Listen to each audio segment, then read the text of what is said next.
Okay, so let us see how we handle this question. It says proof also.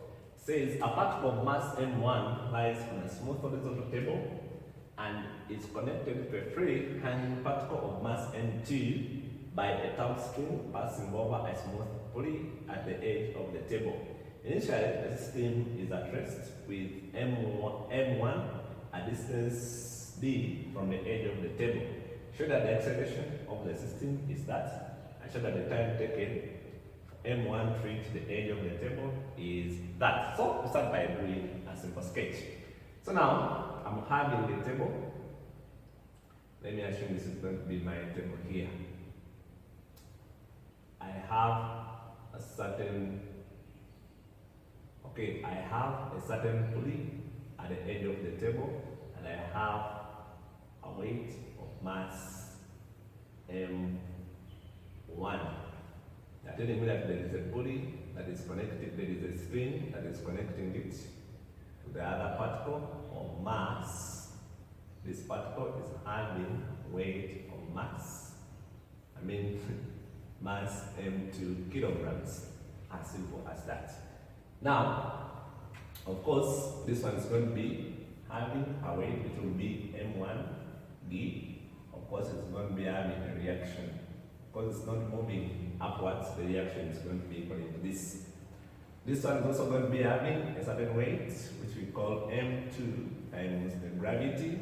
Now, there is a tension in the spring, but because the spring is the same, this tension is the same. So this one is going to be T, this one is going to be T.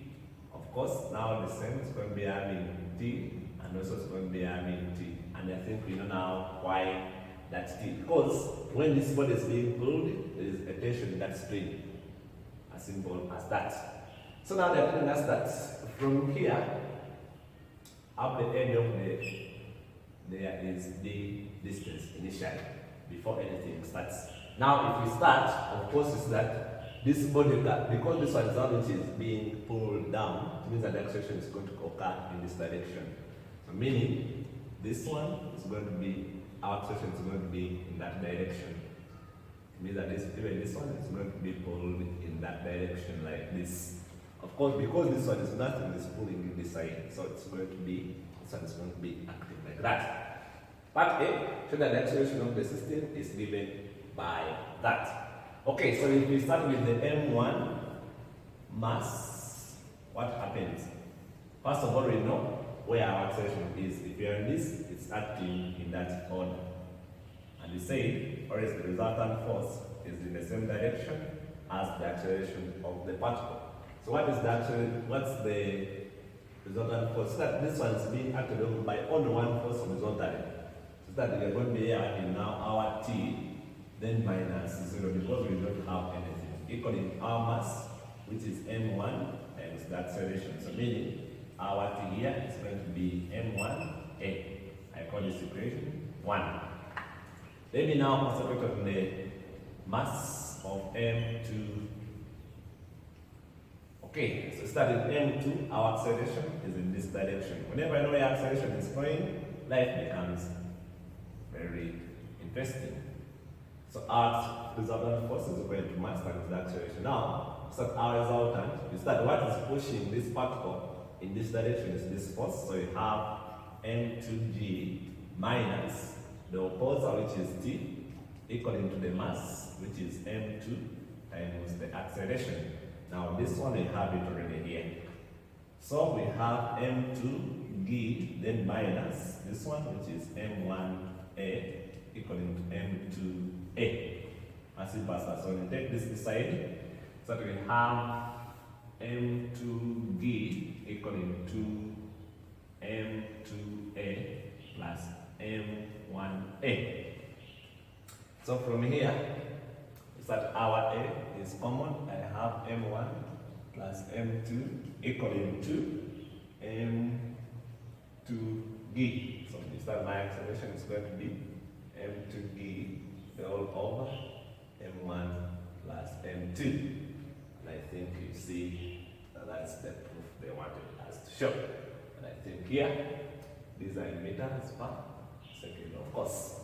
So if that is done, then we can come to our part B, which says A has been proved well. Show that the time for M1 to reach the edge of this is that. Now, let's start the distance we have to cover is this. We have acceleration, we have the initial velocity, and we need the time. So the basic equation to use of motion is S equaling to ut plus a half at squared. Now, because the body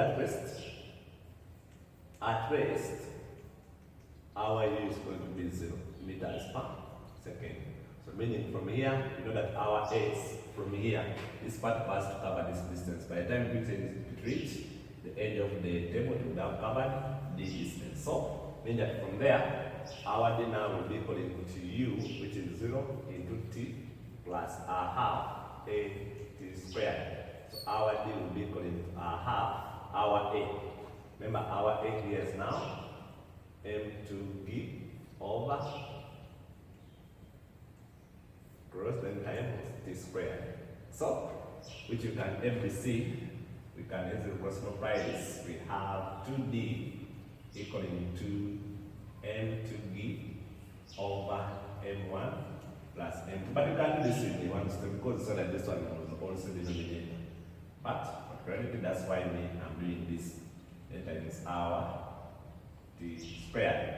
So the cross multiply here, so that we shall be having 2m1 plus m2 into d equaling to m2d t squared. If I decide, so our t squared there is going to be 2m1 m2d divided by m2d. If you want to now, you just get our square roots, which will be the square root of 2. What do they have? D.